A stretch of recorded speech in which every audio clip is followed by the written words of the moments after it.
Happy is he who has overcome all selfishness. Happy is he who has attained peace, and happy is he who has found the truth. With this beautiful quote, students, a very good morning. Hope you all will be fit and fine. Take care of yourself, of your family. Students, today in English grammar, we are going to start our new chapter, that is chapter number 9, auxiliary verbs. Auxiliary verbs are helping verbs. Students, you should know auxiliary verbs are helping verbs. They help in the sentence to make it in a proper manner. First example, Tina had taken the shortcut, yet she was late. So here the auxiliary verb is had, and taken is the main verb. Second one, the little lost child was crying inconsolably. That is, over here the verb is was crying, but auxiliary verb is was, and crying is the main verb. Next one, I was asked to submit my papers here. So was asked is the verb, was is the helping verb, whereas asked is the main verb. Next one, you must send me the essay today. So must send is the auxiliary verb. Here both of them are, one is auxiliary verb, whereas the other is main verb. Send is the main verb, must is the auxiliary verb. Next one, where do you study? So do plus study will come, but as it is a question, so it will be far from each other and subject will come in between both of them. So where do you study? Do is the auxiliary verb and study is the main verb. Now look at the function of the verb combination in each of the sentences. So here students, verb combinations will be doing. Verb combinations means what? Both helping verb plus main verb. When they both are together, it is called as verb combination. Coming together is called as combination. So here table is given. In one of the column, verb combinations are given, where one is, the first one is helping verb, that is auxiliary verb, and the second one is main verb. And what function it is doing in this particular examples, above examples right now which I read, of that it is being explained. So in the first one, once again I'll read the sentence and so that you'll come to know. Tina had taken the shortcut, yet she was late. So had taken, had is, as I told you, had is the auxiliary verb and taken is main verb. Now what they are acting as, what function they are doing in this particular sentence? To make the past perfect tense, they are helping in the sentence to make it into past perfect tense. Second one, was crying. That is, the little lost child was crying inconsolably. Here it is acting as past continuous tense. Was plus V1 plus ing. So past continuous tense to make a sentence into past continuous tense. Next one, was plus asked. I was asked to submit my papers here. That is to make the sentence into passive form. Passive voice we did in the say. Next one, you must send me the essay today. Must plus send. And here it is to express an obligation. The work to be done. What work to be done? To send. Okay, it's a must. Must means compulsory. You must send me the essay today. So here to express an obligation. Last one, where do you study? So here do plus study. Do is the helping verb and study is the main verb. And here to form a question, to form a interrogative sentence, this particular verb is helping. These particular verbs are helping. Now here what it is written, I'll read. In these sentences, the words had, was, must and do are auxiliary or helping verbs. As we see, these verbs have been used with finite verbs or main verbs to make tenses, passive forms, questions and negatives. Means what they are saying, these particular auxiliary verbs had, was and must and do. So in this particular sentences, whatever the auxiliary verbs are, they help us to form the sentence according to the tenses, it helps to change. Then to form passive voice it helps, and to form questions or negative sentences also these ones help. Auxiliary verbs have no meaning on their own. They are necessary because they help the main verb to form the grammatical structure of a sentence. Means what, they help in the sentence to form it properly.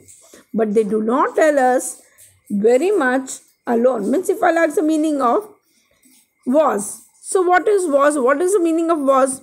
It is being used for past tense. Instead of is is used in the present tense. But was is used. But here if I ask the meaning, like if I ask you the meaning, what do you mean by kind?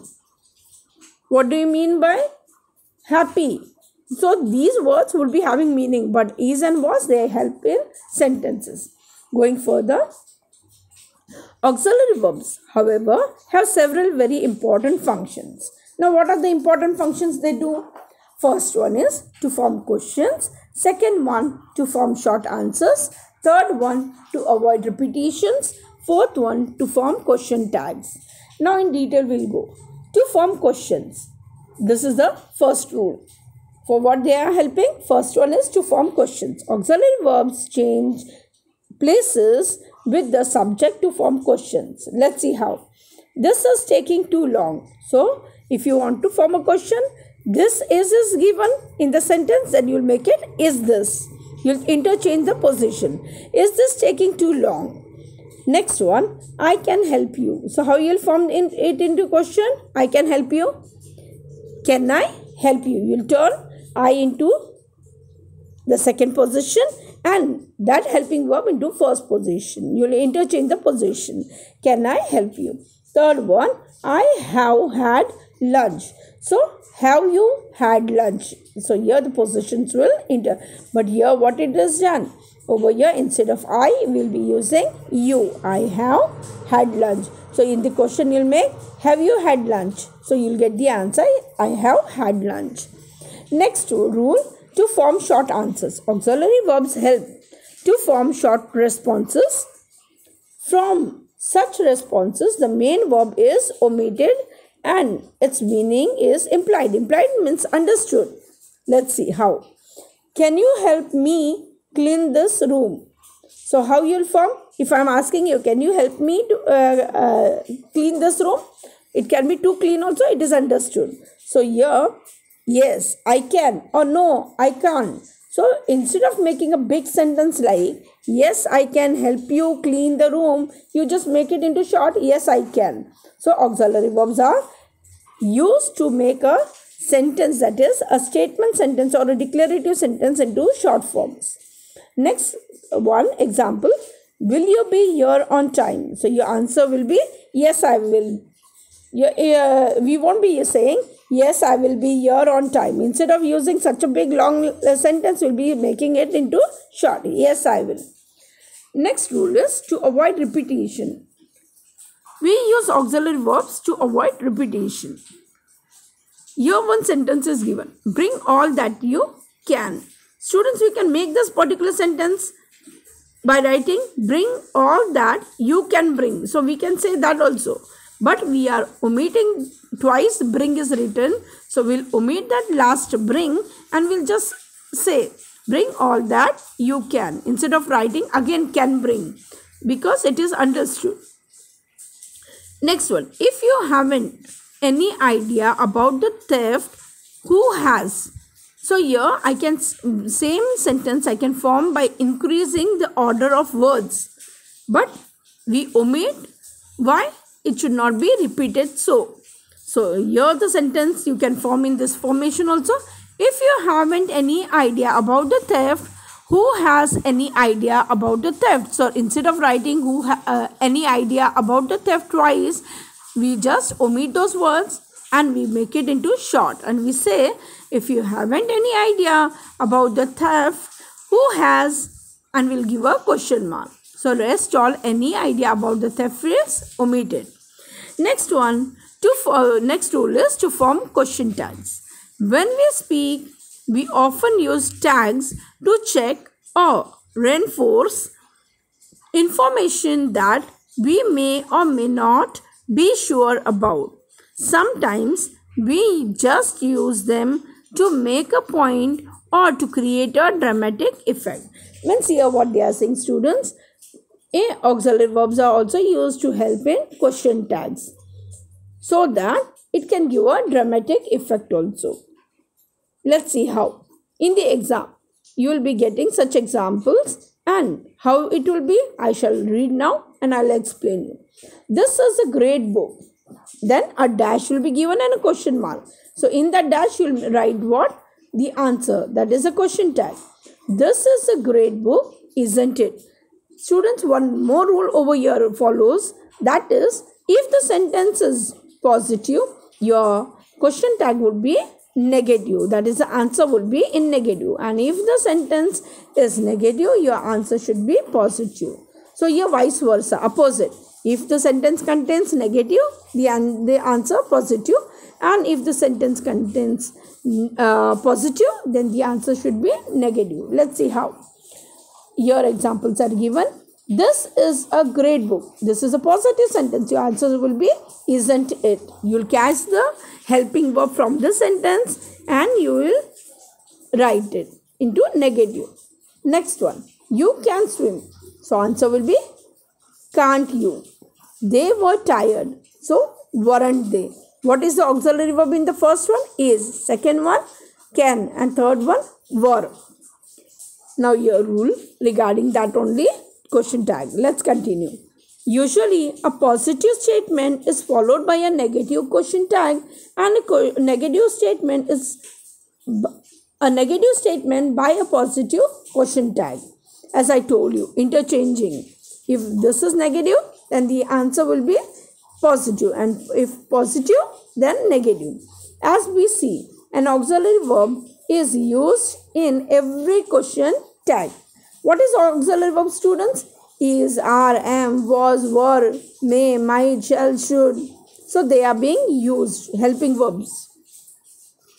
Next one, when statement does not have an auxiliary verb, means in a sentence, if there is no auxiliary verb or forms of be and have as main verbs, so even have and be type verbs, that is, are, was is not there, at that moment what to do? We use the auxiliary verb do in the question tag. So if it is not the helping verb is not there in the sentence, so at that moment you will be using do, does or did according to the pronouns. Now your first example is, you like sweets. In this, you like sweets, like is main verb, but we don't have any helping verb, or that is the auxiliary verb. So what we will do? You will use, you is taken into plural, and so you will use do. You like sweets, so you will ask the question, don't you? Next one, they left early. So didn't they? Left is a past tense, so here you will be using didn't. Didn't, why? Because the statement was positive. They left. Here no negative word is there, and so the answer will be negative. Didn't they? And a question mark. Then we have, students, that is primary auxiliary verbs. The primary auxiliary verbs are called so because they are the most used in forming tenses, negatives and questions. These are forms of verbs be, have and do. Remember, we can use these three verbs, that is be type verbs, be, have, do, three verbs as main verbs too. So you can use as main verbs also. Now there is a rule for be, B-E-B, then have and do. Now let's go in detail. Now the rule for be. Be is used with ing, that is ing, continuous tense. Ing forms of the main verbs to form continuous tenses. Means what? Be type verbs are also used to help to form continuous tense. For example, she is playing basketball in the garden. Now this sentence is present continuous tense. Now what is the verb over here? Is plus playing. Next one, he was running after the thief. Now this particular sentence is past continuous tense. Why? Because was plus running is there. And what is the verb over here? Was plus running. Next one, There is another rule. The verb be plus past participle is used to form the passive. Students, we have done last year also active passive voice. So here to form passive voice, we use be type verb plus past participle. That is V3, verb 3. How it is done? Ate, eat, ate, eaten. So we will be taking eaten. Do, did, done. We will be taking done. So over here, let's check in the example. The shop was closed. So was closed is the verb form. Was is a be type verb and close is past participle. Next one. The curtains are drawn at night. So here are drawn. Are is what? Present tense. Whereas that is a be type verb, students. And drawn, draw, drew, drawn. So drawn is past participle. That is V3. Next one, we have the rule for have. Have is taken as has also and had also according to the tense wise. First rule, the auxiliary have can be used to form perfect tenses. Means what they have is being used to form perfect tenses. For example, she has never worked before. So this particular sentence is present perfect. Why? Because we are using has and worked. So has is a form of have only. When you are using singular pronoun like she, he, we use has. She has, he has. So in this sentence, she has is given. So has, never. Never is negative word. She has never worked. So here we are using to form a negation in present perfect tense. Next example. They had lived in Delhi for a long time. So had lived, this is a verb which is in past perfect. So the sentence is past perfect tense. Means what? Have is used in perfect tenses. Next rule for do we are doing, students. The auxiliary do can be, that is helping verb do, can be used to form negatives of the simple present and past tense forms. For example, means what? Over here for present and past tense we can use, for those sentences we can use negatives not plus auxiliary verb in do. Do means what? Do can be used as does also according to the pronoun and did also. If it is a past tense, then did. Here examples are given. He does not dance very well. Next one. She did not obey her mother. In the first one, does was the auxiliary verb, dance was the main verb. Second sentence, she did not obey her mother. Did is in past tense. It is a form of do only. And obey is the main verb and not is negative. One more rule for do is, students, do is used to form questions in simple present tense and past tense forms. To form the question form of a declarative sentence in the simple present or the simple past, we use forms of the verb do. Now here what they are saying, students, if you want to form questions from a statement, and at that moment above also we did, if there is no helping verb, we will be using do in those sentences. But we have to see the pronoun also and we have to check the tenses also. Example is, I want some tea. So your question will be, do you want some tea? So here we are using do and I will turn into you. Next one, I like the party. So here your answer will be, liked is a past tense, so we'll be making did. Did you like? L-I-K-E will only come, not D. If you'll add D, then you will get 0 in the exam. So here, did you like that party? When we use question words to form questions in the simple present or past, the auxiliary do comes after the question word. Means what? First do will come and then you will come in questions. Means first the auxiliary verb and then the subject will come. The main verb comes after the subject and is always in its base form. Means what? Main verb is what? Want. Now want will remain want only. And liked if it is in past tense. We use did. Did which is the past tense. So you will be making L-I-K-E only, not L-I-K-E-D. Next example they are giving, students. Karan said he was well. So how you'll form a question? If you are forming a question of WH word, what did Karan say? So we are using did. So say will come, not said. Next one. Nikhil keeps all his important papers in this desk. So your WH word will be, where does Nikhil keep his important papers? So your Nikhil, for Nikhil, you know the name, and over here keeps is in present tense, so you'll be using does. Students, there is a table given below on page number 62. The first column talks about tenses, which is tenses, and second is statement sentences, that is declarative or assertive sentences, and how to form questions is given in the third box, that is third column. Let's see how. In simple present tense, if the sentence is I like chocolate, how you'll form the question? Do you like chocolate?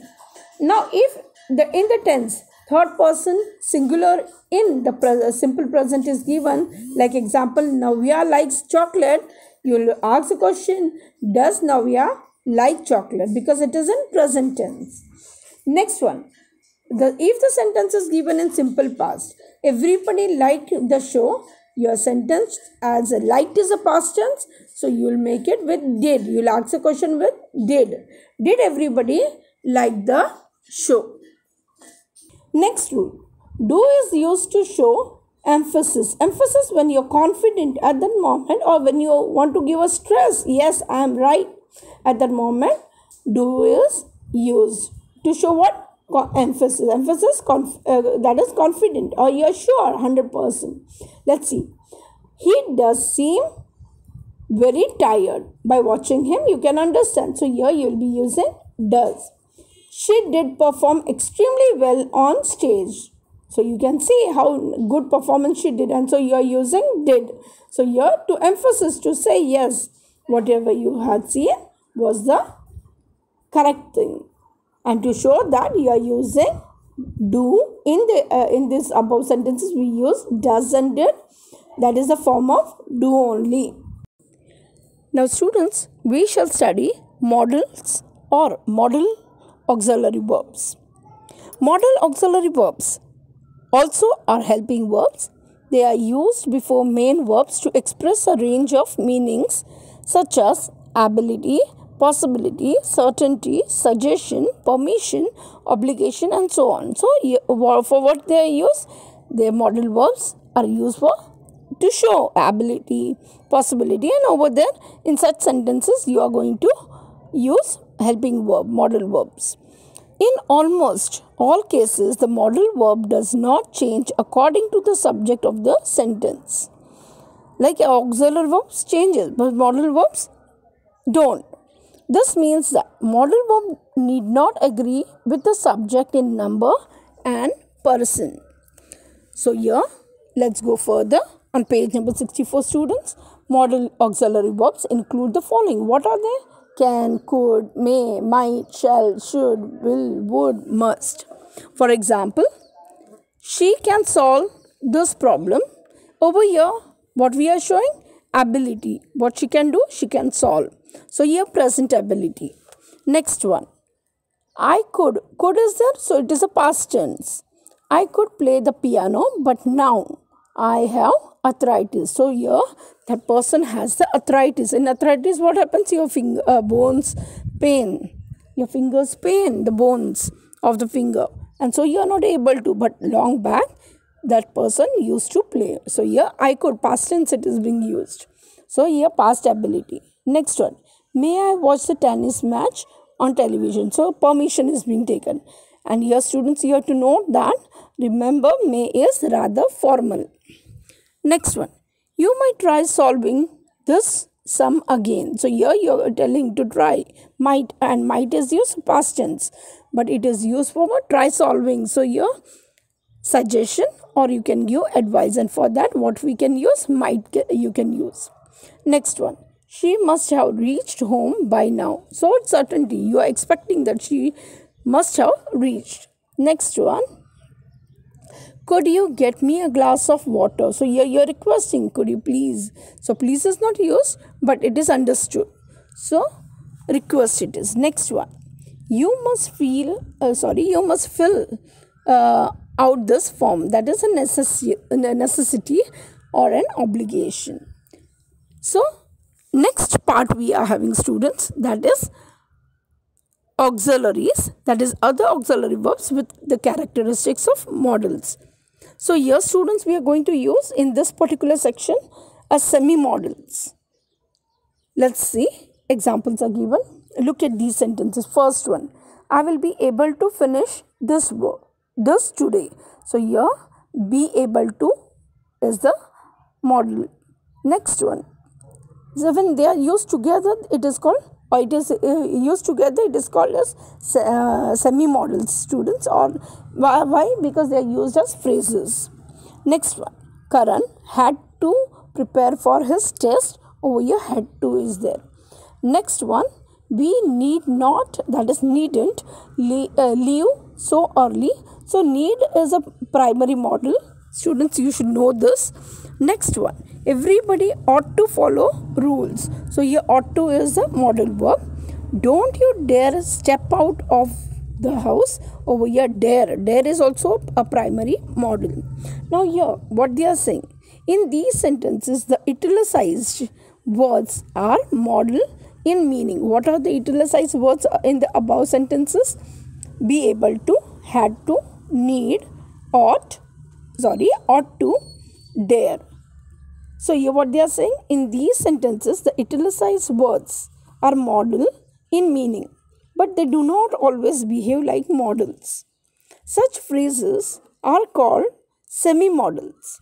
Some of these are be about to, be able to, be likely to, had better, have to, ought to, used to, need to, dare, and would rather.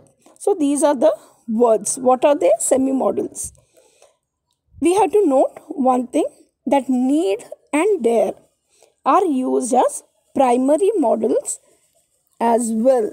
So they are used as primary modals also. Next one, we are having some rules. Let's go for the rules in detail. First rule, we see that semi-auxiliaries are made up of two or more separate words, followed by a to infinitive or a bare infinitive. Now here what they are saying, we will be using verbs with to. They are called as infinitive. And if they are not with to, then they are called as bare infinitive. First one, Sheila is likely to stay with her mother. So to stay is a semi-auxiliary over here that you have to learn, student. Next one, Rashi wouldn't dare disobey me. Now you one more thing, student, you should know that Sheila is likely to stay with her mother. In the exam, here you will be getting underlining, that is a fill in the blanks, Sheila dash likely to stay with her mother. Now here you will be using is in the fill up. But in this particular sentence in the textbook, they are explaining that in this particular sentence, you have to stay as semi-auxiliary. So you have to understand that is a infinitive. Infinitive used with a semi-auxiliary. Why? Because is used, and at the same moment in the same sentence, to stay is also used. Next one, Rashi wouldn't dare disobey me. Over here, disobey is a bare infinitive, that is a verb used without to. But in the exam, the fill in the blanks will be Rashi wouldn't dash disobey me. So you will use dare. Over here, we require a modal. So here, dare is that particular helping verb. Unlike modals, these often change their form. This is the next rule I am reading. Once again, I am saying, unlike modals, these often change their form according to the subject and may have a full range of tenses. They can also be combined with other auxiliary verbs. Means these verbs are used with semi-modals also. Let's see. We were able to get in to see the film. Once again repeating, we were able to get in to see the film. Here what is being shown? Expressing ability but changing with tense. So here why? Here we are using were. Were is what? A past tense. With that we are using model. So in the exam, fill in the blanks will be given and in the bracket options will be given and you have to do according to that. So here were able to, you will underline in the textbook, students. Next one, he has to take responsibility for what he has done. So here has to take is to take is a infinitive, but has we are using with has. So here expressing necessity and changing according to the subject. Here he is given and so we will be using has, but more than one then we'll use have. Next one, we will have to come back. To come is infinitive and will have to come together. You are using that, I'll be explaining.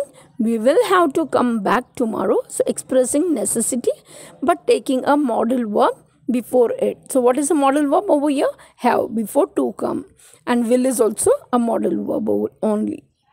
Next rule, to form the negative, not is attached to the auxiliary verb that comes after the subject and not to the semi-modal phrase.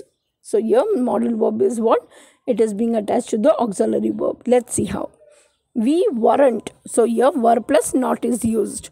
We weren't able to. So able to is what? Semi-modal. So here you are not going to attach not to semi-modal, but you will be attaching to the auxiliary verb.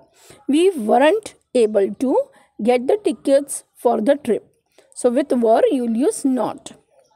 Next sentence, you don't have to wait for me. So here with do plus not will come, and have to is the auxiliary, this one modal verb, and you won't be a semi-modal verb and you won't be using with it.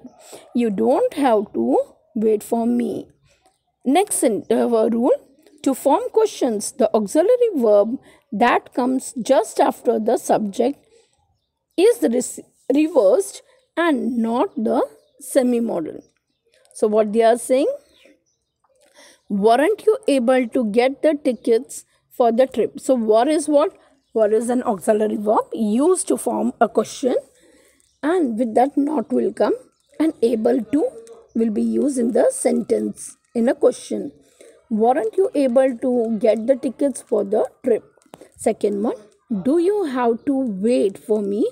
So do is the auxiliary verb and have to is the modal verb. So here I complete this chapter, students. Please revise it properly, read it, understand it. Thank you.